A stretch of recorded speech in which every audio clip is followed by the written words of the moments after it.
thanks for inviting me to your class. I really appreciate it. Why don't we start with some introductions, and you can tell us a little bit about this class and yourself and how we're connected, how we got together. All right, great. Well, I work for Utah State University in the Outdoor Product Design and Development program, and our wonderful program coordinator connected you and I because we have some very similar thoughts and ideas on things. And I have a wonderful class that I love teaching. It's called Creative Teams, and it's made specifically for designers and developers that are going to be moving into the outdoor industry. But what we do is we cover a lot of different topics, soft skills. Like in our program, we learn how to draw, how to sew, how to make plastic composites. But what we often don't learn is how to get along with our team, how to deal with conflict resolution, how to work with difficult topics that we haven't been exposed to in the past. So that's what this class is for. And so that's kind of the ground of this and why it's awesome to have you as a guest speaker. So I did want to talk a little bit just about my background too, just for some context. So I worked in the outdoor industry for 12 years as an apparel designer. So I've worked for companies like Columbia Sportswear Company and Prana and a number of others and doing freelance. And in that time, I saw a lot of different soft skills and management styles being shown. And I saw that sometimes when leaders would do certain things, it really moved the team and we got a lot done. And other times we really struggled. And so as I came out of the industry and moved into academia, this became a real passion for me to try to help the students see these things that really work, things that build a team, things that bring us together, and to minimize those things that can make it really difficult. So that's my background and where I'm coming from and why we're here. That's awesome. And when we talked about potentially having me come and talk to your students, we had thrown around a bunch of different topic ideas to kind of address the other side of being a leader in this industry and things. And we several weeks ago we landed on the topic of resilience, and who knew, right? Yes. that it would be so important today, as everybody's resilience is being tested almost on an hourly basis now, right? It's truly incredible. So I'm grateful to have a chance to speak with you and through this video to your students and others. We're also, just as a disclaimer, live on Facebook for the global audience of High Peaks Group followers, which we'll see what happens, what that means by global and also, audience. One other thing, would you introduce more of your background for Yes, my students? Absolutely. Let me do that now. So Paul Thallner, I'm CEO of High Peaks Group, which is a consulting company that helps individual leaders and teams develop effectiveness and really drive results in their organizations. My background started ages ago in education, public education work. I did some work in public policy and in K-12 education, and started to, there sow some seeds of curiosity around how it is groups of people can get things done and change systems or change groups and organizations and things. Public education is notoriously challenging to change. So it became pretty clear to me that, no matter how many systems and processes you put in place to try and change a system, it always comes down to the people have to do them. They have to either understand why it's important to do them or find some will internally to implement those systems and things. So you can't really system and process your way out of everything. And I became really fascinated with the human side of change. And sort of fast forward a little bit, more recently, I was a partner at a company called Great Place to Work, which is a employee engagement survey company. Generally, they also they're the company that provides the data for Fortune magazine's 100 best places to work list. And what I love about the work there is that they focus on what works in organizations and the strengths that organizations have and what causes them to be effective and successful and really great places to be. employed in. And that really does sort of kind of support my, I got into that work at Great Place to Work because of my education background, learning positive organizational psychology, positive organizational development in grad school. So my learning around positive education around organizations has been through the lens of they're fundamentally glasses half full rather than glasses half empty. So any individual and organization is sort of a set of possibilities as opposed to a set of problems that have to be fixed. And so that's how I approach the work that I'm doing now with High Peaks Group. So that there's, obviously everybody has a much longer story than that, but that's where I'll leave it for now. But again, thanks for having me. Yeah, definitely. Thanks for being here. Yeah. So resilience. Let's talk about that. Resilience is a topic that I think comes close to people's emotional state sometimes. We can feel called upon to draw on personal resources to help get over some things. But I think before we dive into that topic, it's really important for folks to know that my background is not as a medical or mental health professional in any way. And we'll be talking about resilience from the perspective of the research that I've read and the experience that I've had trying to help individuals summon their resilience and organizations do the same. But I'm not a medical or mental health professional, so nothing I say should be taken as medical advice. If people are feeling particularly overwhelmed and challenged, they should totally seek the help of a real professional who can help them. But just wanted to put that out there as the conversation gets deep when we go into this topic. So, we'll have some questions that students have prepared in advance a little bit. We'll address those as we go. Hopefully, I'll address them throughout this kind of few minutes of intro. And if there's more, Andrea, that you think your students would benefit from knowing, you can ask on their behalf, or we can just kind of go through the list together. That sounds great. Cool. Okay, awesome. So let's start with a quick definition of what resilience actually is. And then we'll talk about what it's not. So resilience is a kind of a hard to describe quality. It's the quality that allows people who've been knocked down to really come back, to stand back up and to bounce back a little bit stronger than they were before they got knocked down or faced a setback.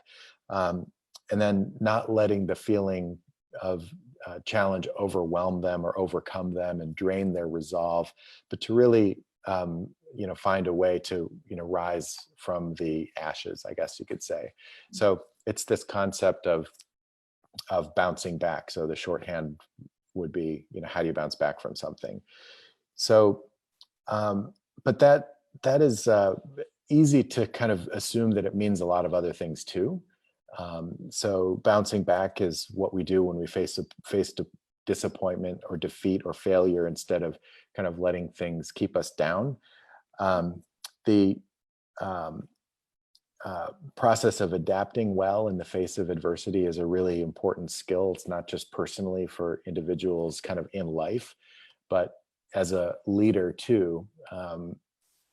Part of the job of being in an organization, being on a team, and also leading teams, is setbacks happen on a daily basis. I think we're all experiencing that kind of externally now on a daily basis, some of us maybe even internally. But this process of adapting well is an important idea of being resilient. So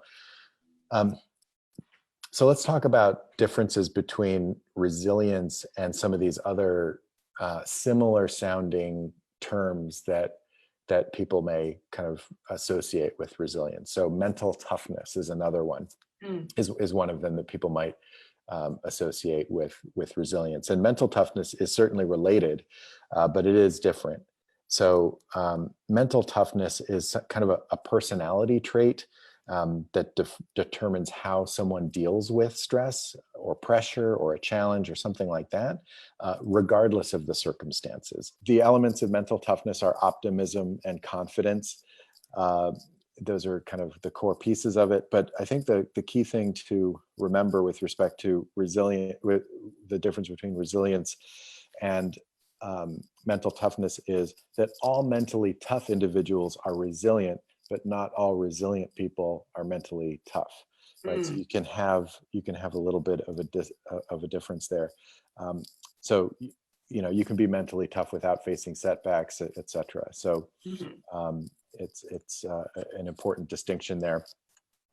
There's another term out there that you may have heard, or people who study kind of human behavior talk about grit sometimes, and sometimes that's confused with resilience as well. And grit, made famous by a researcher here in my neck of the woods, Angela Duckworth at University of Pennsylvania, studies grit, which is a quality of more like the tendency or ability to sustain interest in something for a long-term goal, or sustained long-term effort, deferred gratification, and things like that. So you need grit is that sort of ability to keep going, more like persistence than resilience, even when things are hard. So I kind of think of things like guitar lessons or something. I can persist and keep going to guitar lessons, whether I'm getting better or not. It requires that kind of grit to kind of, even when I'm not improving, I keep going back with this kind of hope that down the line I'll get better at it. But that doesn't necessarily mean that I'm having setbacks along the way. But if you've ever seen me play guitar, you would think it's nothing but a setback. But so there are other words that people often associate with resilience too, like mental endurance and fortitude and resilience and persistence and all those kinds of things. But there is a big, just to want to make sure that when we get to the student questions and I say, is this really a resilience question, or is this about persistence or something else? That's probably why. So resilience is really just about bouncing back. Now, there's also depth of, or the type of impact you receive, right, and what you actually bounce back from. And the really kind of important thing to realize is that it's pretty common. It's in fact an everyday occurrence that people are demonstrating their resilience almost continuously throughout the day. So we have all of these tiny little things that happen almost, I would say several times an hour that could, that we could view as setbacks. So everything from, dropping your buttered toast butter side down to, the UPS person, throwing your package on the front step, to a burst water pipe, to, a broken window or whatever. Like there's all kinds of things that can happen. A nasty, poorly worded email comes to you, a phone rings during an important conference call, that kind of stuff. So these are all things that happen on a regular basis. It's quite a common occurrence. So whenever, so the heartening thing I want to make sure your students understand is that we are already resilient. So we are, there is a fair amount of, strength and resilience already built into us that happens. So the knockbacks, though, there are two. There are the cumulative effect of little ones, and then there's the big ones. So the big ones are job loss, loss of a loved one, financial distress, all of these, things that many people are facing right now, very, very big, challenging things that are very identifiable and are often markers in time. And I think those are the things that most of the questions from your students kind of pointed to some fairly obvious big ones, which we'll talk about. But I also wanted to talk about the cumulative effect of all the little ones. So, and the connection to emotional intelligence. So, for instance, when you have a series of little minor setbacks or things that sort of grate at you or kind of wear you down or kind of cause you to expend a lot of extra energy just to get through them, those are things that can end up creating a reaction from you that might not be what you want. Maybe disproportionate to the stimulus or the input that you're getting. But so we've all been in kind of arguments with loved ones where it's like, you didn't empty the dishwasher, all of a sudden it's a huge fight. But it's not the dishwasher, it's like the 25 other things that have happened in the last 24 hours that have built up and built up and built up, and just like, sorry, the dishwasher happened to be the excuse this time, right? Final straw. Right, exactly. So, but I think how we deal with those things are really important, and being aware of them, that we don't just kind of sit around waiting for a big event to sort of kick in the resilience task list.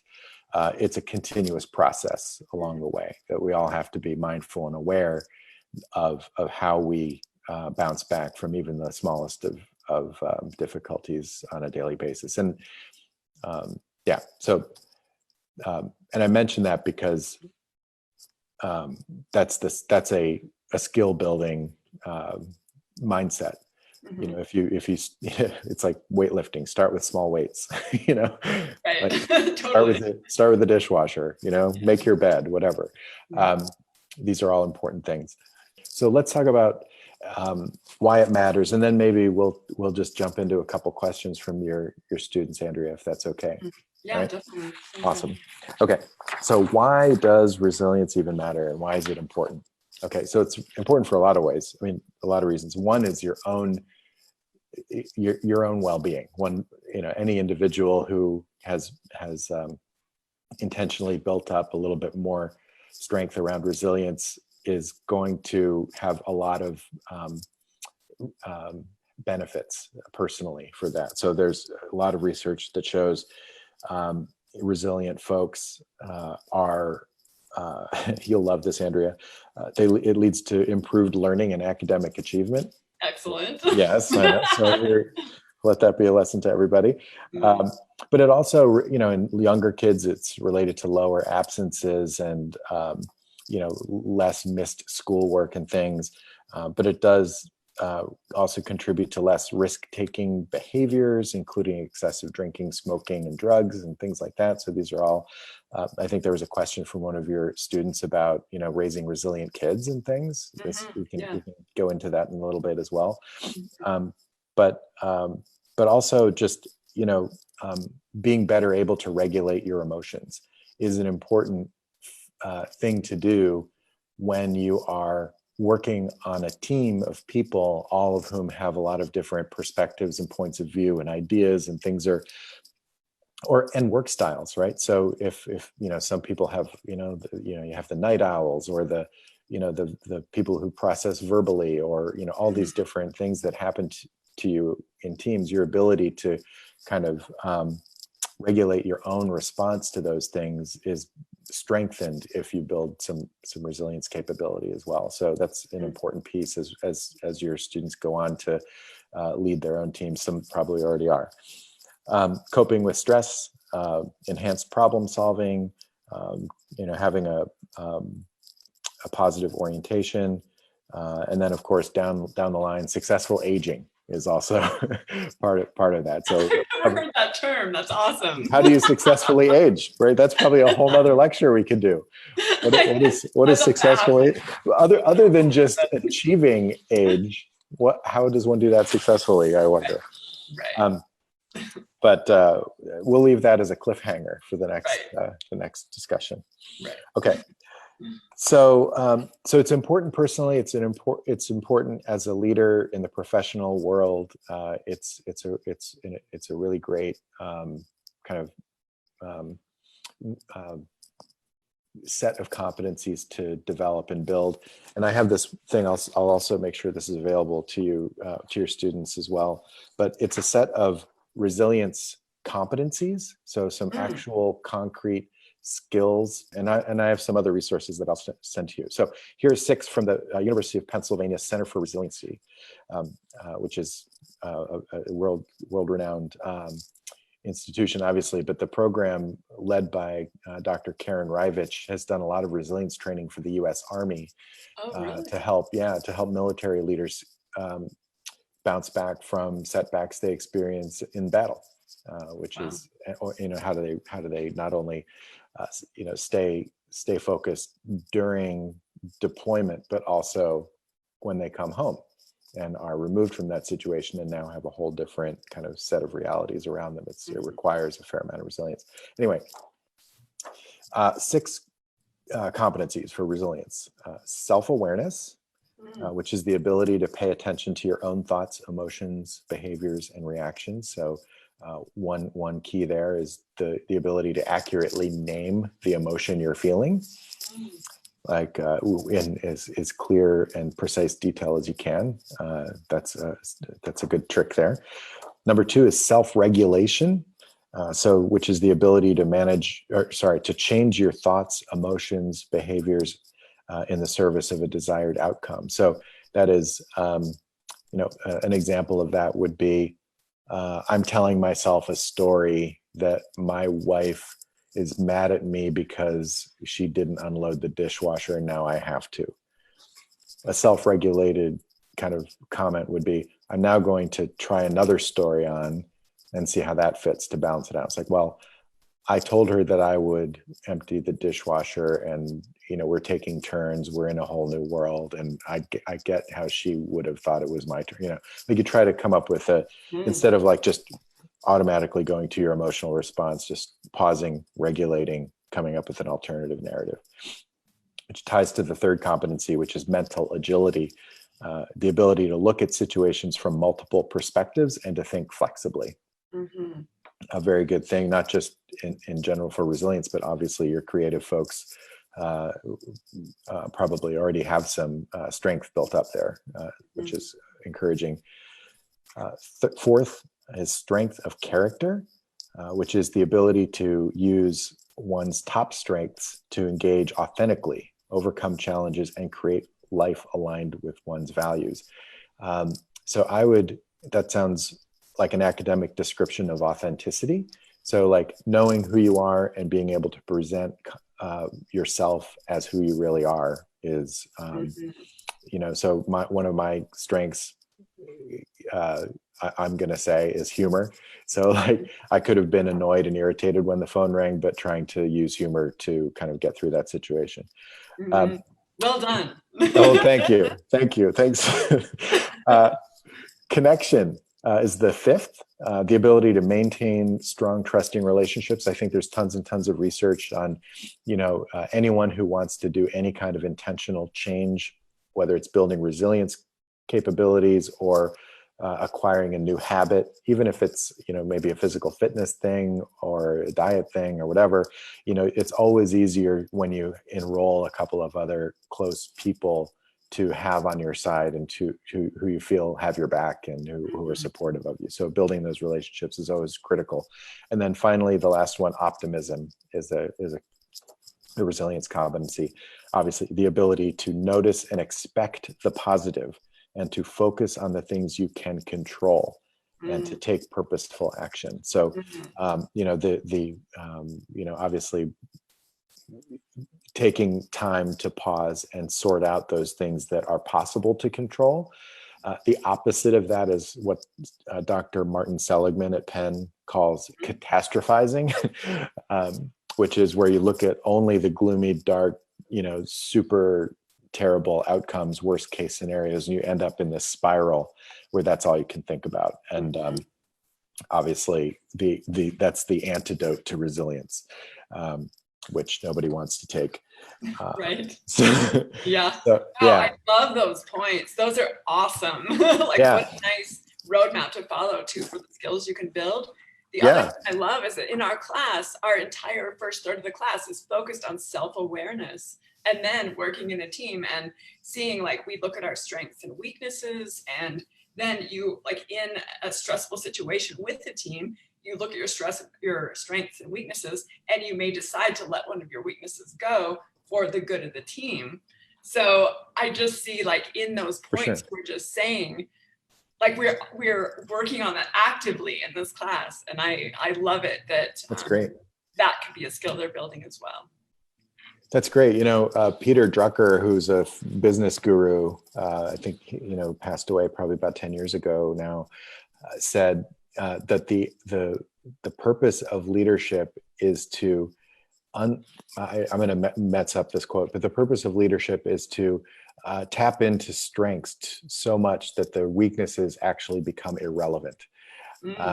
So we can try to let our weaknesses go as much as possible, and we often do. But I think in the which is great, and I think just the putting more fuel on the strengths fire is always a good thing too, because people, when you get a group of people together, the strengths are going to be different and cumulative, and make the work of the group much better than if one person were to do it alone.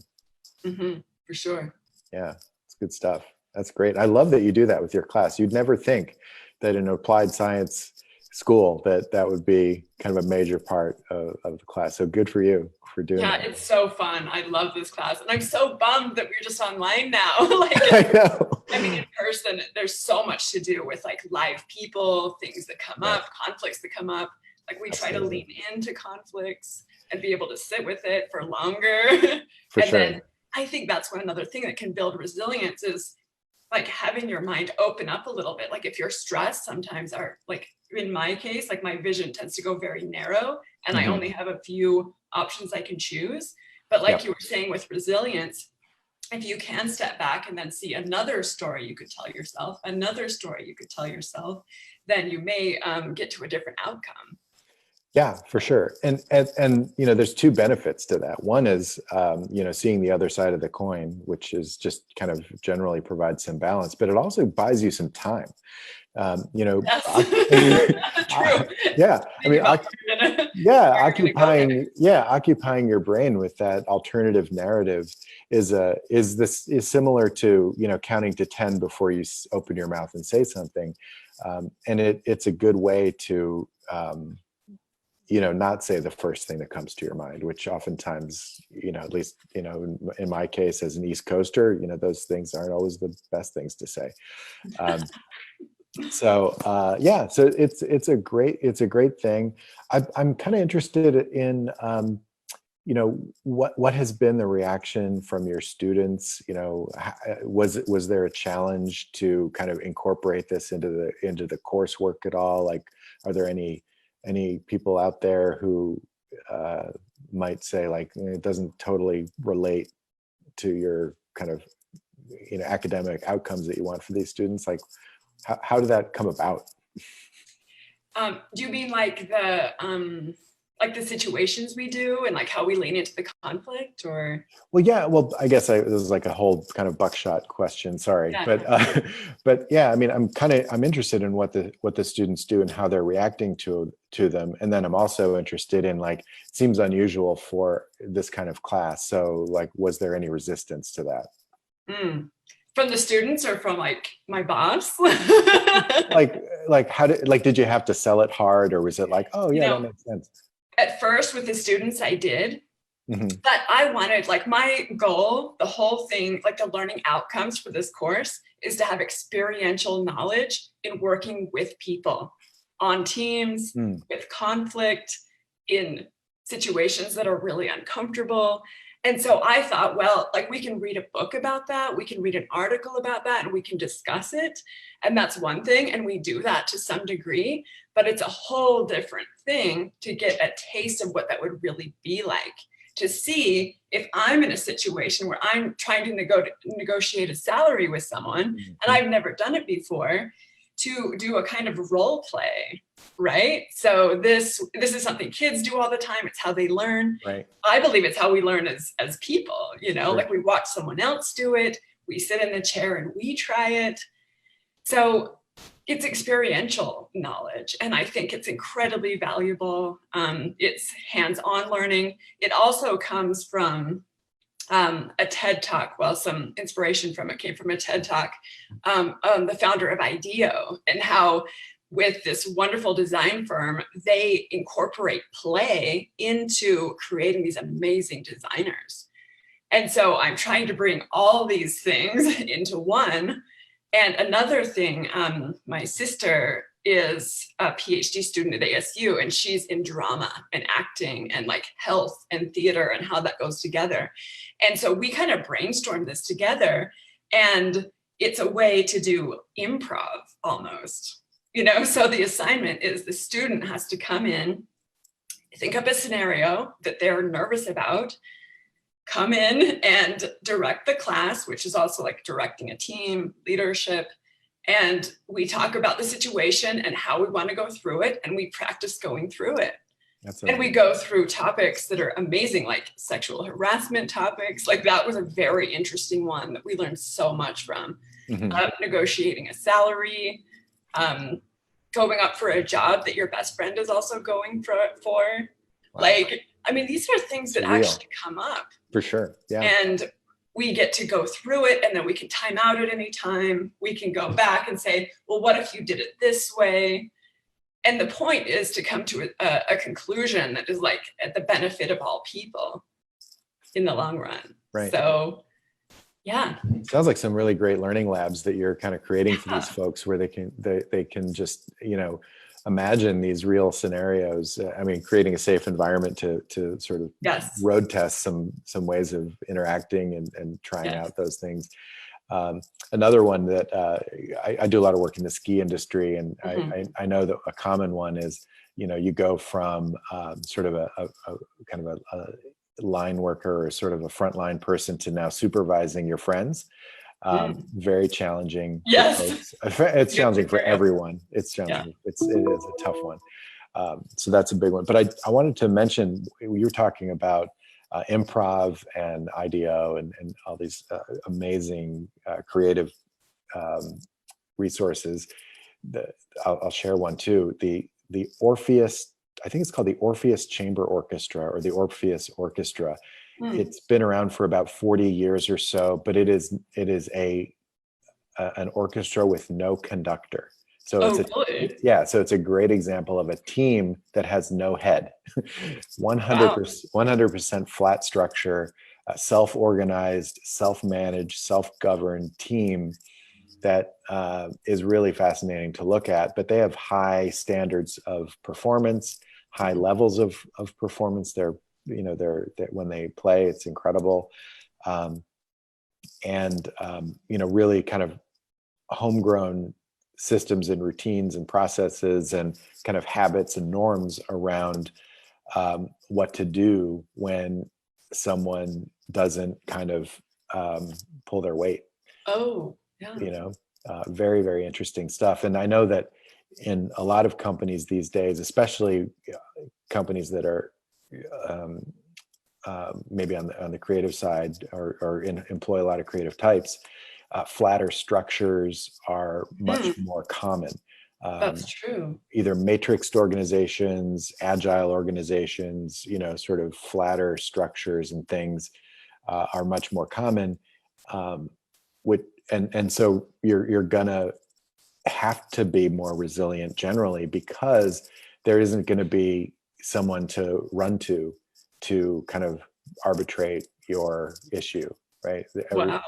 So you're going to have to kind of self-manage your group and your own behavior within the group, and be able to, make decisions about when to respond and not respond, and that requires some strength of resilience and character to be in that kind of environment.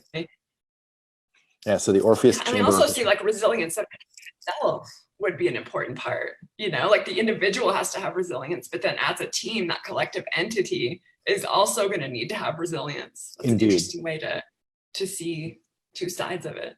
Yeah, indeed. I mean, especially, you've seen so many great examples. I can't wait to see all the case studies that come out of this coronavirus epidemic, because you're seeing teams, really do amazing things to come together. And, there's now a verb, a new verb in the lexicon called Apollo 11. So we're all Apollo 11ing our workspace, based on that incredible dramatic, fix they did in space.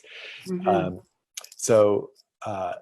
I think those do require, not just, the capacity to bounce back, but it's also an illustration of having a shared purpose and a compelling purpose for a team drives so much energy, right? So everybody knows we're all in this together, right? Everybody knows there's really just, we have to keep going and we have to try and we have to do this. So like, we all agree that it's the best thing to move forward in this way. Like, we all kind of self-isolate and work from home, and nobody's worked from home. We don't know how to do that. And we're figuring it out as we go. But, the power of a compelling purpose is a key for kind of organizational and team resilience. It's almost the elastic band that holds it together. Yeah. Another thing we've been working on in my class recently is like creating ground rules within a team, so they know how to relate to each other every time. So if one of them is having a really hard time, the other ones know how to come up and ask, like, what's going on? How can we help? What can we do? If, you need to pitch in and help this person while they're down, you can do that. And then that actually lifts the whole team up again. For sure. So establishing how to communicate with your team during a really difficult time, even like if you have those ground rules in place, I think that could really support the resilience of the team also. Definitely. Yeah. I mean, ground rules that are actually used and embedded, right? So a lot of times you see ground rules that are kind of on the wall, like, or things that you start at the beginning and never revisit, like, we're all going to show up on time, we're all not going to interrupt each other, right? Like all these little things, they're not followed. And right. So like, but the norms that actually happen, if they're healthy and positive and everybody understands them, they can be used to the advantage of the group to really keep it together in those times. Like, I think I'm fascinated by norms of language and the things that people say to each other as code for something else, especially. So I forget what group it was. I was listening to a talk where a group, one of the norms they had was whenever someone was getting out of line, like by talking too much, let's say, like grabbing the mic and like that happens all the time. The code was someone would raise their hand and say, "I think the chips are getting stale." It's like, nice, got it. Communication received. yeah it's like a nice kind of amusing way to call someone out without, like, I mean, I don't know, maybe it's a little passive aggressive for me, but I get it, but it's like that just sort of emerged out of the way the team worked together, and it worked for them. Nice. But those kinds of norms are really important if they're actually used. Right. And they can really support a team's resilience through tough times. Definitely.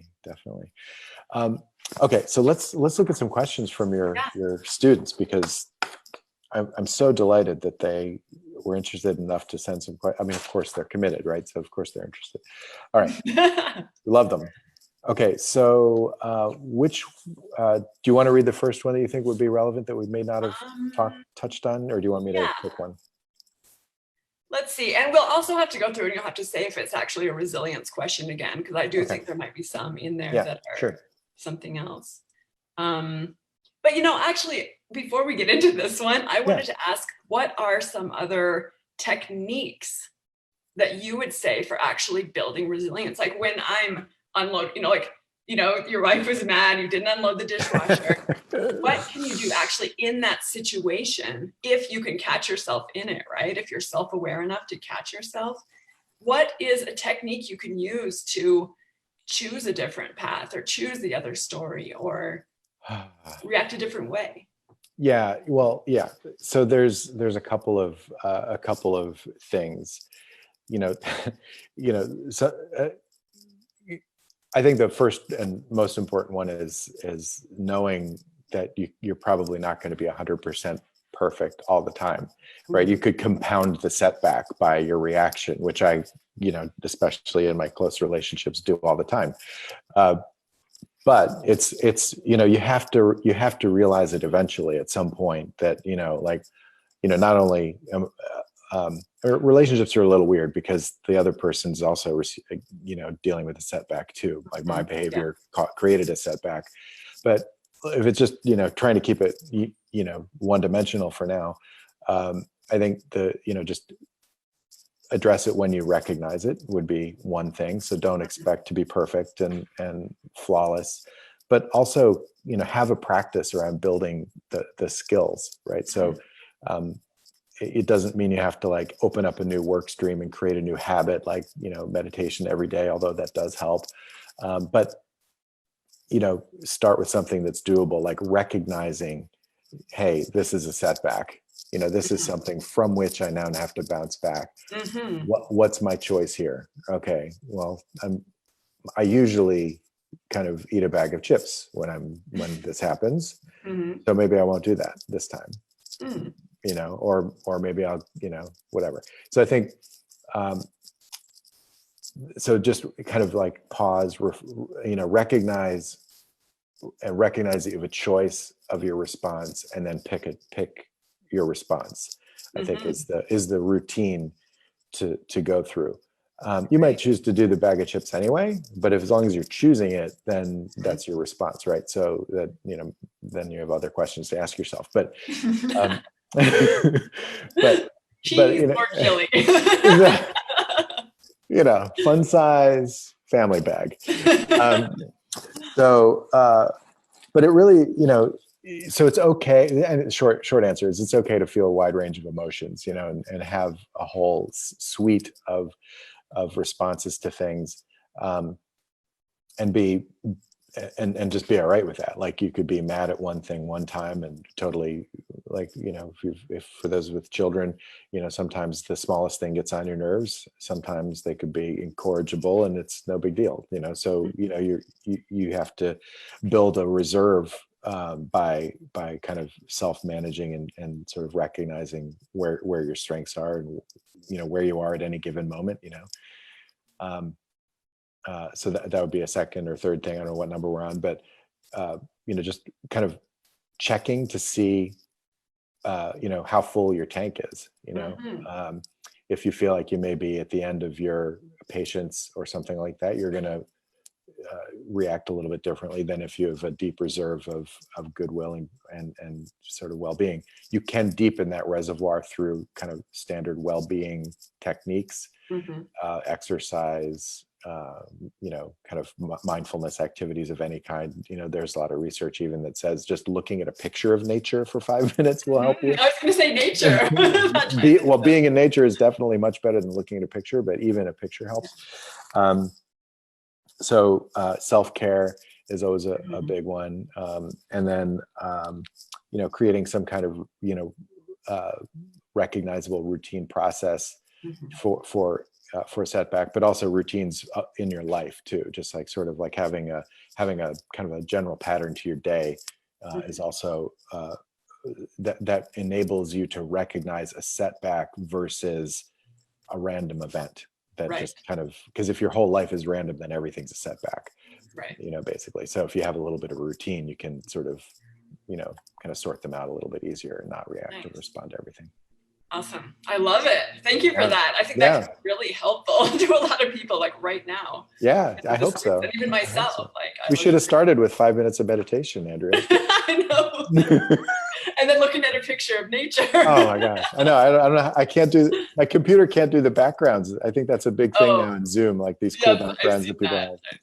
Sadly, I need to upgrade my game here.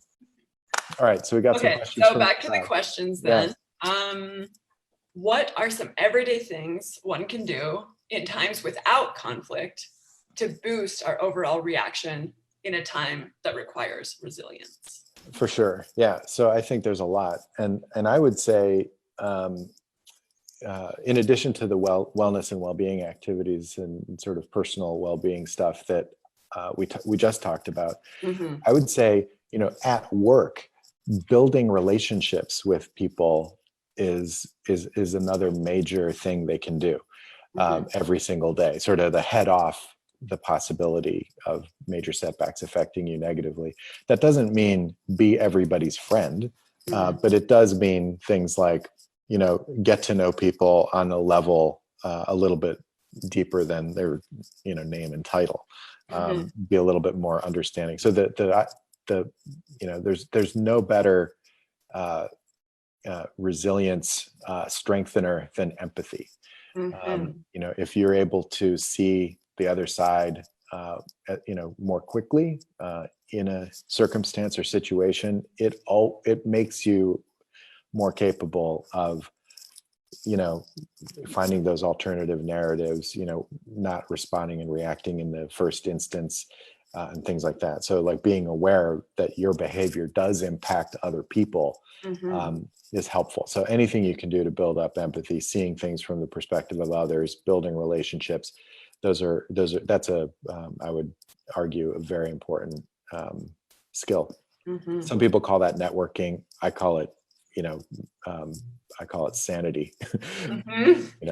Just getting to know people, and just recognizing that you're not the, by having good relationships at work, it enables you to go through your work life believing that we're kind of part of an organic unit. And I think some people get trapped into this belief that they're an individual kind of going through the work environment, and everything is kind of hitting them as if everything's intentionally pointed at them and trying to knock them back. But that's not how it is. Work doesn't exist for you. You're part of something that's bigger and different than yourself, and just recognizing that, it's a very, very complex set of, people and processes, as opposed to you and everything against you. Then I think that would be a helpful perspective to carry into the workplace. Yeah, I definitely agree. And in my experience in industry, it was absolutely that way. The more people I knew in more different departments, like it raised my morale. It was a positive thing. But also, if I had an issue or a problem and I needed a different perspective, I could go to someone in a totally different department. I know them, we can talk, and I can get a perspective I never would have had if I stayed only in my own, small team. Absolutely. Yeah. It's a good thing to do. I will say the shadow side of that, just not to drop into that too deeply, but is that, if you don't have strong character, one of the 6 competencies, you could end up in the situation where you're like, imposter syndrome, like all these people are better than me, and that kind of thing. But don't let that happen to you, because you're just, if you're in an organization, you're there because you were hired in, and you're awesome at what you do, and you should have that belief at least. And that's true. A lot of people do have that. That's an interesting one. Yeah. So it's a shadow side of networking, but yeah. So which is another reason why that sort of self-awareness, self-management, those emotional intelligence competencies and the ability to sort of see things from multiple perspectives is helpful, so that you don't end up in one of those weird spirals like, oh, I just met someone, so amazing, and why, and they're making less than me. Holy crap. Why? And that's, right. Right. I was looking at it from the glass half full perspective, but it's really important to see the other side, like the other side of the coin, and where it can lead. I think those shadow sides are really interesting. For sure. Yeah. Cool. Life is just nothing but trapdoors. I know. There's another side to every coin. Absolutely. But awareness, right? I mean, that's how we can navigate it. Yeah. Definitely. Okay. Let's see. Here's one. This one is interesting because I think it's specific to people who are creative and work with creative ideas. How do you personally stay resilient when you don't have any motivation and you feel like you're out of ideas? Yeah. Well, I think it's related to resilience. I'm not quite sure this is exactly falls squarely within the resilience piece. So I would say, like, if you have a lot of ideas and many of them are rejected, that probably would call into question the resilience stuff for sure. But if you're just like, literally out of ideas and demotivated, like burnout. Yeah. I think just trying to understand the source of that burnout is really, really important. Is it a boss that's not quite leading you in a way that brings your best self out, for instance? Is there something about your own kind of beliefs that may need to be kind of brushed up on? But I think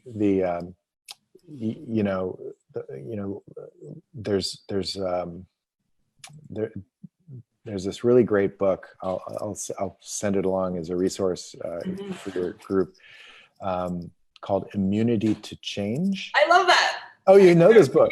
Do you have it? Oh yeah, it's the best.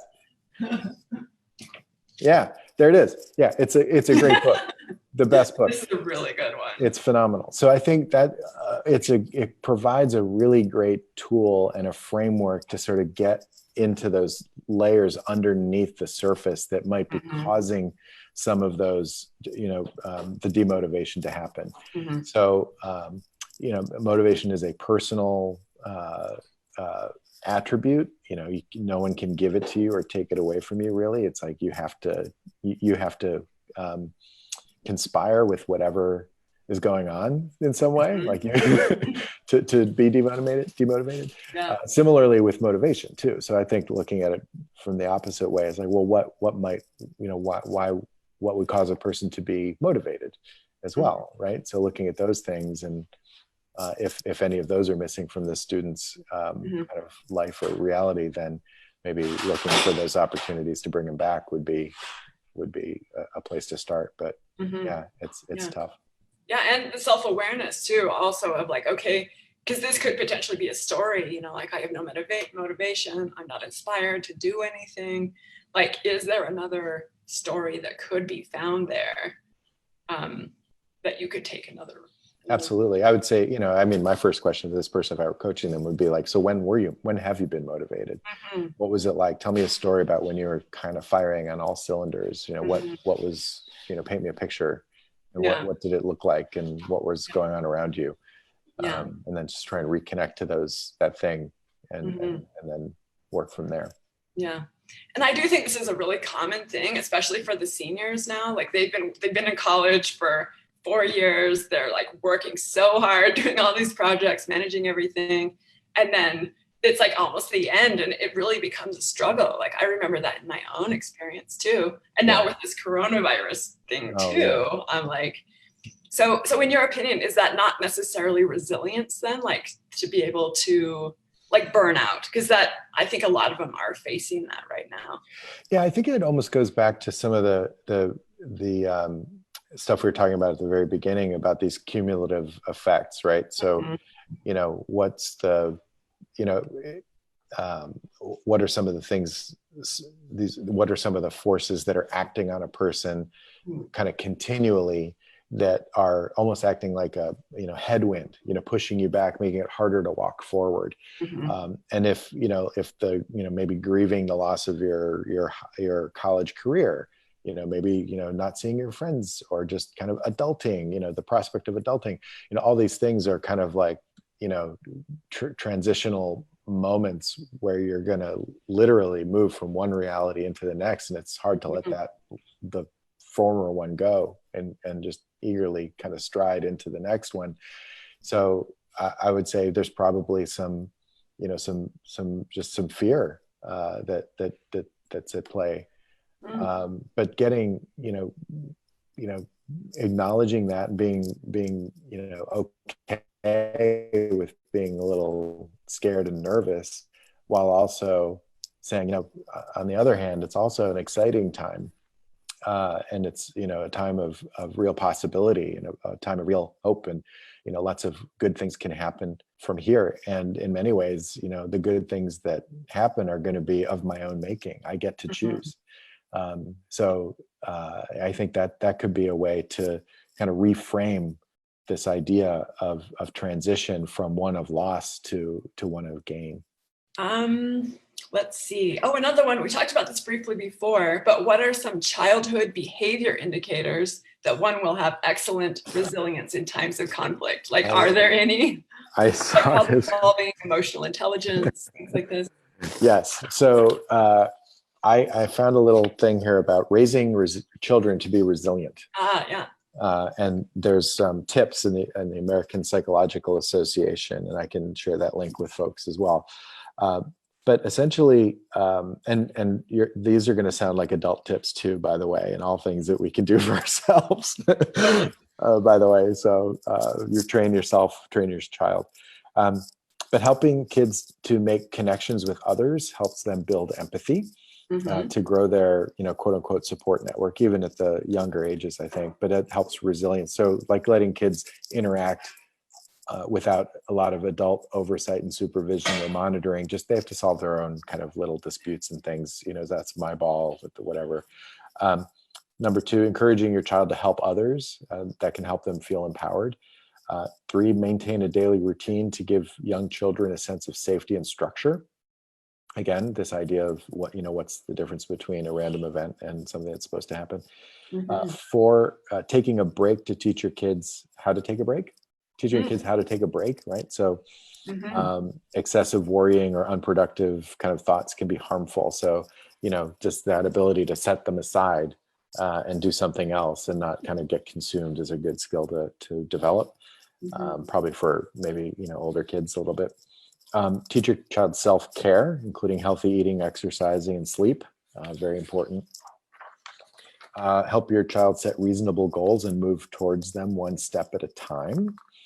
My wife jokes with me all the time. We tried to set up a chore chart for our son when he was like, I don't know, 18 months old. He couldn't even talk. I don't know why we were like, so I'm like, oh, look at it. It's all organized. Look at his little magnets.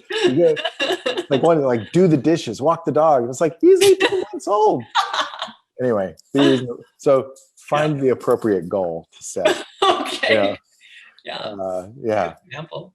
Make dinner for the family. Come on.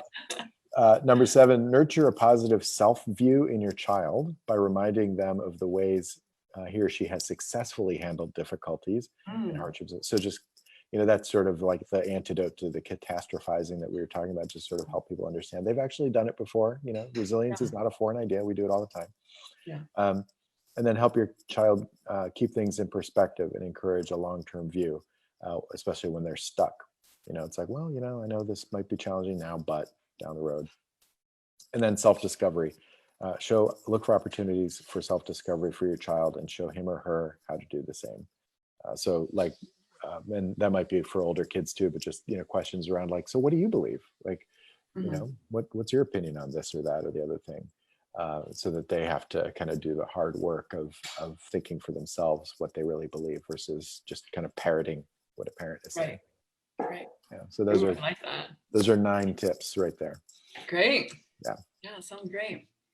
Are there different skills to be resilient after getting laid off compared to losing someone close or just being super stressed out? What does it look like in different situations, or is it the same? Well, I think there's the general framework of resilience is pretty similar, regardless of the setback. I think but it scales according to the type of setback that you have. We talked a little about some of the minor ones versus the big major ones. I think resilience is almost, it's not like a thing you do once and then now boom, I'm cured or I feel better. It's I wish. yeah, I'm just gonna do my resilience chant and now we're good, right? Right. It's more of a mindset and an ongoing practice. I think especially with bigger setbacks like loss of job or, getting sick or something like that, there's setbacks within setbacks, and you kind of have to almost bounce back on a regular basis and much more intentionally, because you're going to go through these cycles of feeling, okay, I've got my stuff together now, and I feel like I can face the next hour. Okay, and then the next hour comes and goes, and then you're like, I'm completely depleted. I just need to curl up in a ball now, which is totally okay. Yeah, it's nice sometimes. Yeah, for sure. I mean, that's a strategy, right? So, but I think, just sort of like this idea of self-compassion during these periods where you have to kind of continuously push back and sort of bounce back almost willfully. It's not like a ball bouncing where gravity kind of is in control. You're in control. You have to push the ball forward. So I think it's the same techniques and skills and competencies and things, but just persistently applied, over a longer period of time. And it's hard to do. And just expect that, it'll be a little bit of a, rocky path for you, probably. Yeah. So give yourself a break. All right. And then one last thing, just like in regards to this whole situation, right? Like we're at the university, we're in face-to-face classes. All of a sudden, everything has had to be moved online. We're learning Zoom. We're learning how to do online modules. Like we're just doing the best we can. Is there any other tip or suggestion you could give the students for how to remain resilient in this time? Yeah, and I think the best one in this case, especially given the fact that, what a great example actually of not being alone. We are all doing this together. Everybody's kind of trying to, cobble, a new life, a new style, a new practice, a new something. Everybody's doing something new right now. And everybody's making mistakes, and everybody is kind of, very understanding and appreciative of the fact that other people are trying and making mistakes and doing things, right? So I think so my advice would be to really think about what is really a setback anyway.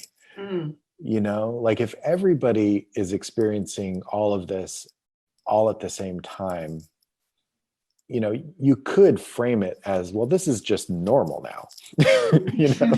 True. Like I'm now living in this normal, as opposed to like if you move to a new country or a new state or whatever, like this is my normal now. Like I'm, like I go from a farm to the city. It's like, well, I'm now, that's my normal. So it's not good or bad or different. It's just like, it's all just something that's happening. So I think, so that would be one way to frame it. And then I would say just, constantly monitor how you're doing, like self-monitoring, what, how you're feeling, whether your personal reserves are getting low and tapped out. Like that manifests in a lot of different ways, and we're, like behaviors that might be unique or new or different or disproportionate, that kind of thing. So I would say just keep an eye on yourself, keep an eye on your friends and loved ones. If you notice them, I know some people just like accentuate whatever their personality kind of habit is. Like I know people who they're just planners by nature. So now they're planning, like that's all they do. All they're doing is planning. I'm like, okay, well, that's cool. That's fine.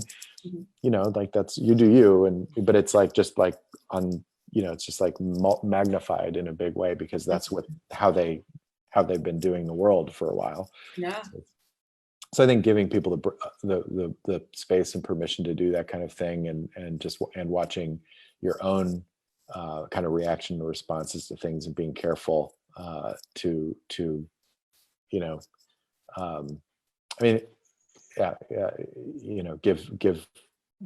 give people a break as we all try to figure it out. would be helpful. Yeah. I like that. And don't be alone. Don't stay alone. I know there's social distancing, but there's physical distancing, but don't actually socially distance. Do calls like this. Yeah, totally. Get out, just interact with people, be a human being as much as possible. Mm-hmm. But break the viral transmission cycle while still being a humanoid would be awesome. All right. Exactly. Yeah. Awesome. Well, that's great advice.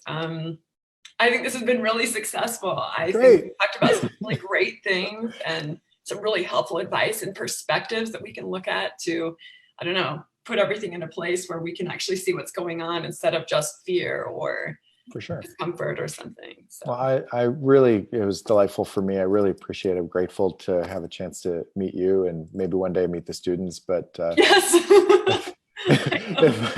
Either in person or virtually. But if anybody has questions, Andrea, like after they see the video or anything like that, or if there's follow-up that folks want to do, I'm more than happy to answer questions as people have them based on our chat. And that's part of the assignment is to watch and then, write what they thought about it if they had additional questions. So I'll definitely forward that on to you and we can just continue and see where it goes. But awesome. I definitely want to have you in the future when everything's back to normal. Yeah, no, it'd be great. It'd be really great. Another way we can do it through Zoom and have the students, the ones that can join, come on. Perfect. That sounds great. Sounds great, Andrea. Well, thank you so much. I really appreciate the time and good luck with the rest of the year. Thank you. You too. Thanks for sharing.